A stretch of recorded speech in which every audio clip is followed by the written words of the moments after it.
ಪ್ರಿಯ ವೀಕ್ಷಕರೇ, B2 ನ್ಯೂಸ್ಗೆ ಹಾರ್ದಿಕ ಸ್ವಾಗತ.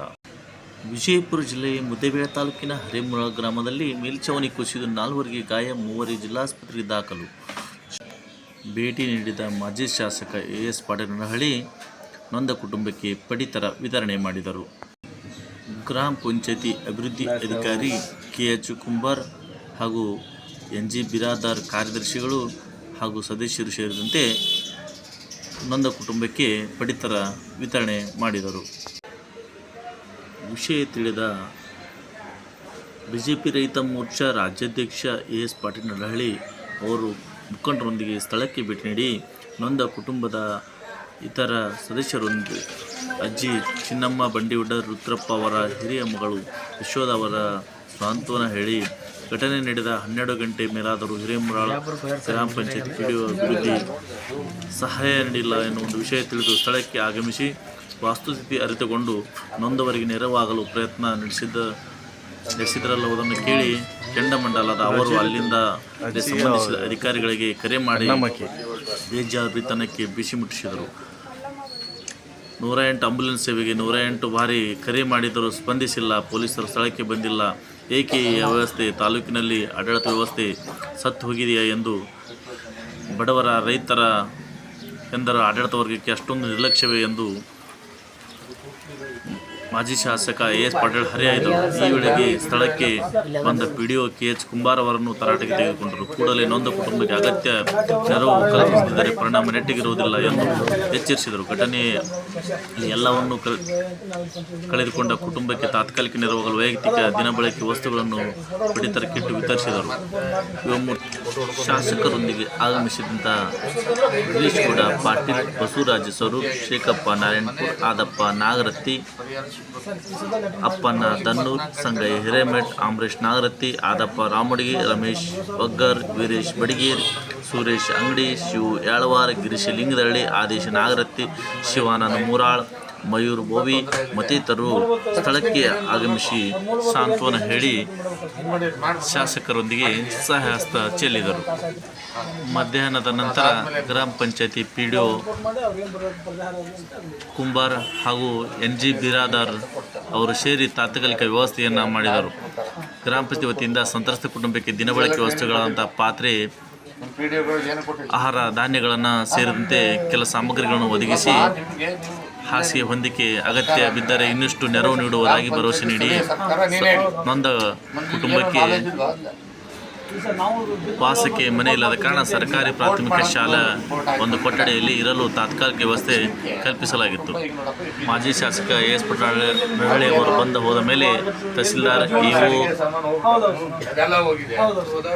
ಕೀರ್ತಿ ಚಾಲಕ್, ತಾಲೂಕ್ ಪಂಚಾಯತಿ EO ವೆಂಕಟೇಶ್ ವಂದಾಲ್ ಅವರು ಸ್ಥಳಕ್ಕೆ ಭೇಟಿ ನೀಡಿ ಘಟನೆಯ ಮಾಹಿತಿ ಪಡೆದುಕೊಂಡರು. ನೊಂದ ಕುಟುಂಬಕ್ಕೆ ಸರ್ಕಾರದ ನಿಯಮಗಳ ಪ್ರಕಾರ ಅಗತ್ಯ ನೆರವು ನೀಡುವಂತೆ PDOಗೆ ಸೂಚಿಸಿದರು. ನಂತರ ಶಾಸಕ CS ನಾಡಗೌಡ ಅವರು ಆಗಮಿಸಿ ಸಾಂತ್ವನ ಹೇಳಿದರು. ಬಂಡಿವಡ್ಡರವರ ತೀರ ಬಡ ಕುಟುಂಬದವಾಗಿದ್ದು ವಾಸಲು ಮನೆ ಇಲ್ಲ ಎನ್ನುವುದನ್ನು ತಿಳಿದು ಅವರಿಗೆ ಮನೆ ಮಂಜೂರು ಮಾಡುವ ಕುರಿತು ಗ್ರಾಮ ಪಂಚಾಯತಿ ಕ್ರಮ ಜರುಗಿಸುವಂತೆ ಸೂಚಿಸಿದರು. ಸರ್ಕಾರದಿಂದ ಪ್ರಕೃತಿ ವಿಕೋಪದ ಅಡಿಯಲ್ಲಿ ಲಭ್ಯ ಇರುವ ಪರಿಹಾರವನ್ನು ದೊರಕಿಸಿಕೊಡುವ ಭರವಸೆ ನೀಡಿದರು.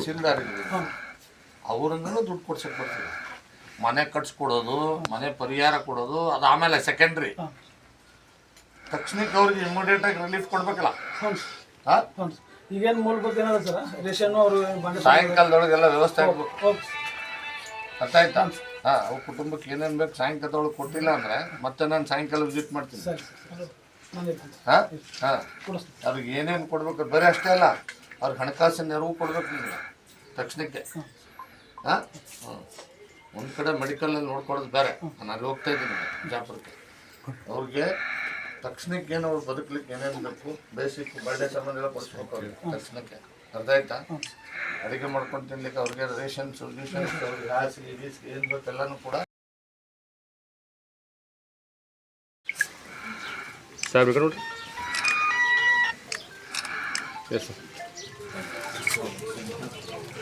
ಈಗ ಕೊಡಿಸ್ಬೇಕು. ಅವ್ರಿಗೆ ದುಡ್ಡು ಕೊಡ್ಬೇಕು ಇಮಿಡಿಯೇಟ್ ಆಗಿ.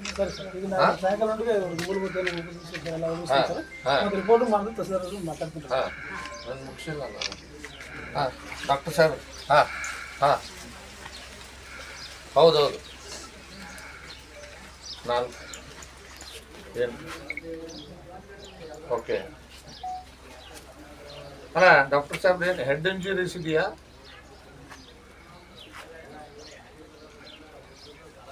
ಔಟ್ ಆಫ್ ಡೇಂಜರ್ ಇದಾರಲ್ಲ, ಸರಿ ಮಾತಾಡ್ತಾ ಇದ್ದಾರಂತ.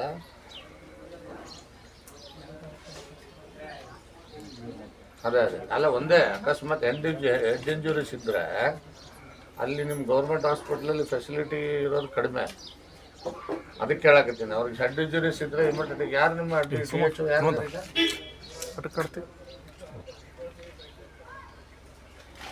ಓಕೆ ಓಕೆ ಸರಿ ನೋಡಿ ಅದು ತಕ್ಷಣ, ಯಾಕಂದರೆ ಪಾಪ ಬಡವ್ರಿಗೆ ತೊಂದರೆ ಆಗಬಾರ್ದು ಅಷ್ಟೇ.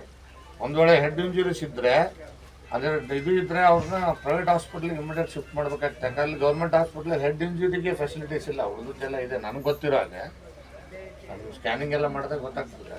ಹಾಂ ಸ್ವಲ್ಪ ಅದು ನೋಡಿ ಹಾಂ ಓಕೆ ಸರಿ, ನಾನು ಸಾಧ್ಯ ಆದರೂ ವಿಸಿಟ್ ಮಾಡ್ತೀನಿ. ಹಾಂ ಓಕೆ ಥ್ಯಾಂಕ್ ಯು. ಆರಾಮಿರೋದು ಅಂತ ಹೇಳಿ ಡಾಕ್ಟರ್ ಫೋನ್ ಬಂದಿತ್ತು. ಅವ್ರಿಗೆ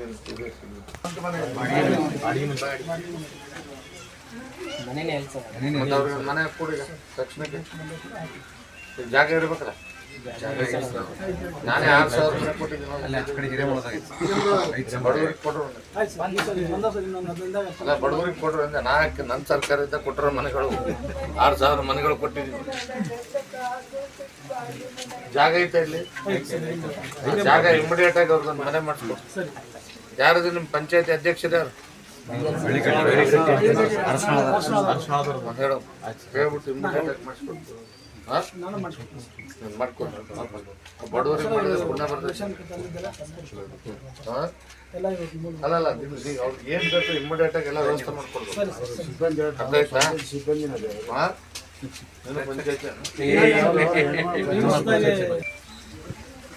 ಅರೇಮುರಾಳ ಗ್ರಾಮದಲ್ಲಿ ನಿನ್ನೆ ರಾತ್ರಿ 12 ಗಂಟೆ ಸುಮಾರಿಗೆ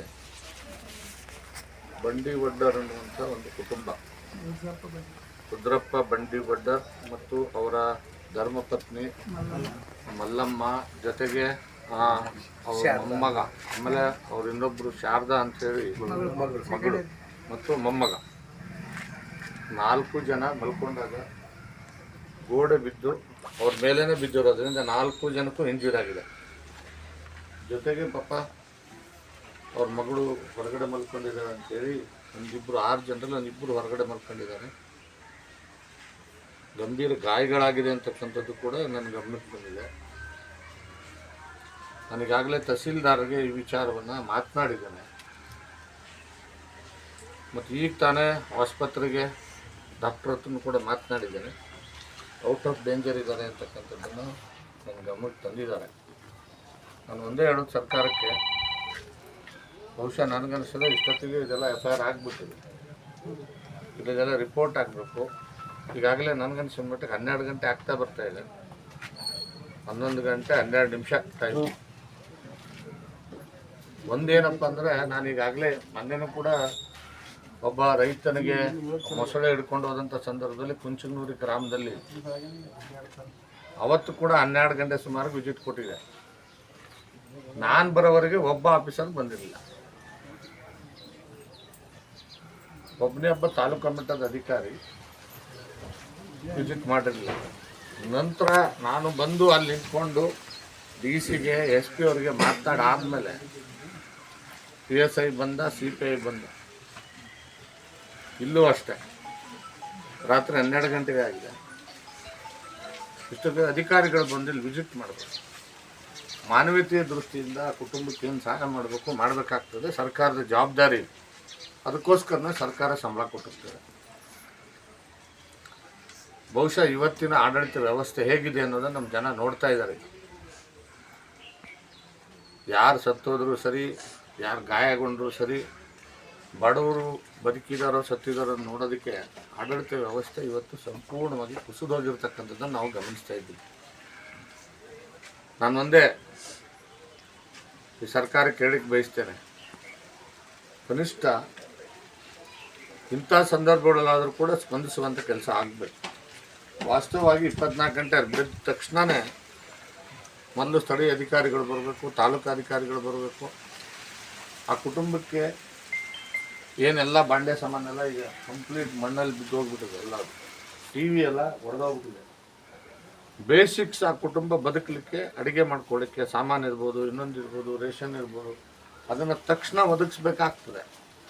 ಅದನ್ನು ಈಗಾಗಲೇ ನಾನು ವಿಡಿಯೋ ಇದ್ದಾರೆ, ಅವ್ರ ಗಮನಕ್ಕೂ ತಂದಿದ್ದೀನಿ. ತಹಸೀಲ್ದಾರ್ಗೂ ಕೂಡ ಈ ಸಂದರ್ಭದಲ್ಲಿ ನಾನು ಹೇಳಿಕ್ಕೆ ಬಯಸ್ತೇನೆ. ಈಗಾಗಲೇ ತಹಸೀಲ್ದಾರ್ ಹತ್ರ ಮಾತನಾಡಿದ್ದೀನಿ.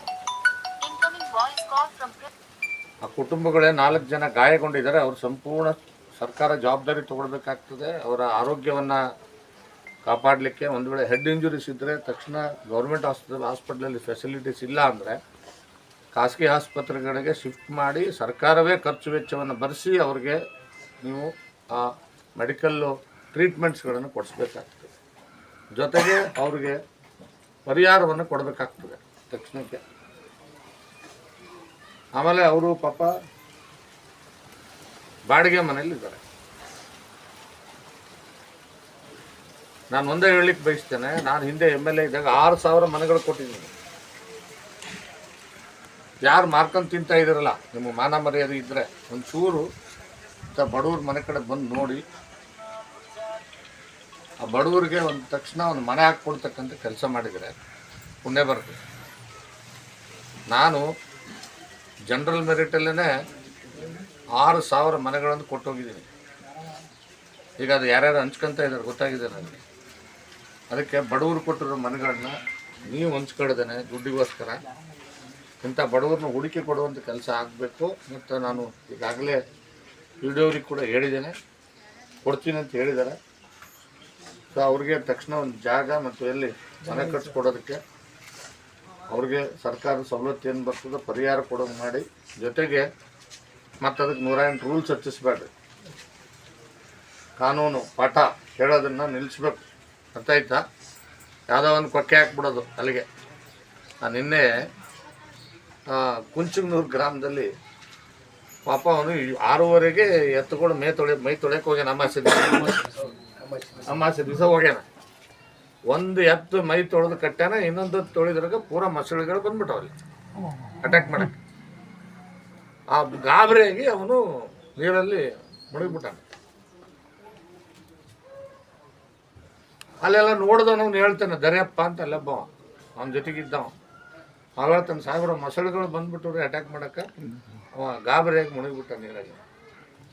ಮೊಸಳಿನೇ ಎಳ್ಕೊಂಡು ಹೋತೋ ಅಥವಾ ಇನ್ನೊಂದಾಯ್ತೋ ನಾನು ನೋಡಿದ್ರಾಗೆ ಅವನು ಮುಗೇ ಬಿಟ್ಟ ನೀರಲ್ಲಿ. ವಾಸ್ತವ ಹೇಳಿದನು. ಆ ರೈತನಿಗೆ ಸಹಾಯ ಮಾಡಬೇಕು ಅನ್ನೋ ದೃಷ್ಟಿಕೋನ ಇರಲಿಲ್ಲ ಅಲ್ಲಿ. ಅಲ್ಲಿ ಏನಿತ್ತು ಅಂದ್ರೆ ನಾನು ವಿಸಿಟ್ ಮಾಡಿದಾಗ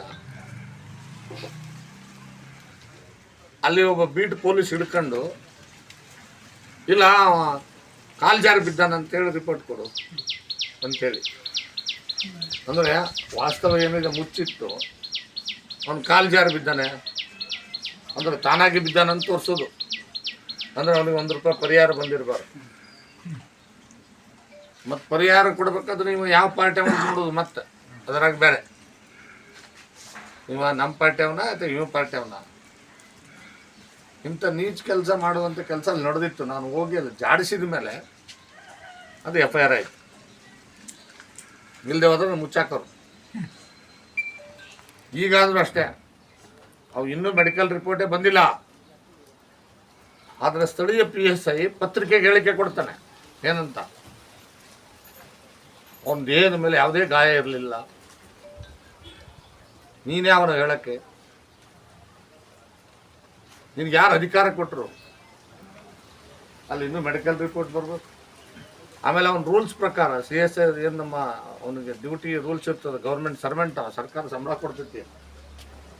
ಅವನು ಪತ್ರಿಕೆಗೆ ಹೇಳಿಕೆ ಕೊಡಲಿಕ್ಕೆ ಅಧಿಕಾರನೇ ಇಲ್ಲ ಏನ್ರಿ PDO. ಅವನು ಹೇಳಿಕೆ ಕೊಡ್ತಾನೆ, ದುರಂಕಾರಿ. ಪತ್ರಿಕೆ ಇಟ್ಕೊಂಡಿದ್ದೀನಿ ಅವನು. ಅವನಿಗೆ ಒಬ್ಬ ಅಧಿಕಾರಿಗೆ ಹೇಗೆ ಕೆಲಸ ಮಾಡೋದು ಅನ್ನೋದನ್ನು ಕಲಿಸ್ಕೊಡ್ತೇವೆ ಒಂದಿನ. ಅವನು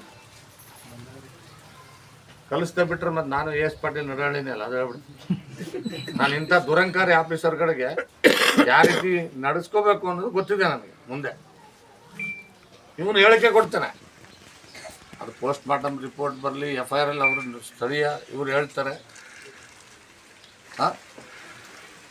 ಅಂದರೆ ಎಷ್ಟರ ಮಟ್ಟಿಗೆ ಇಲ್ಲಿ ಆಡಳಿತ ಸತ್ತೋಗಿದೆ ಅನ್ನೋದನ್ನು ಇದಕ್ಕೊಂದು ಉದಾಹರಣೆ ಅಷ್ಟೇ ನಾನು ಹೇಳಿದ್ದೆ.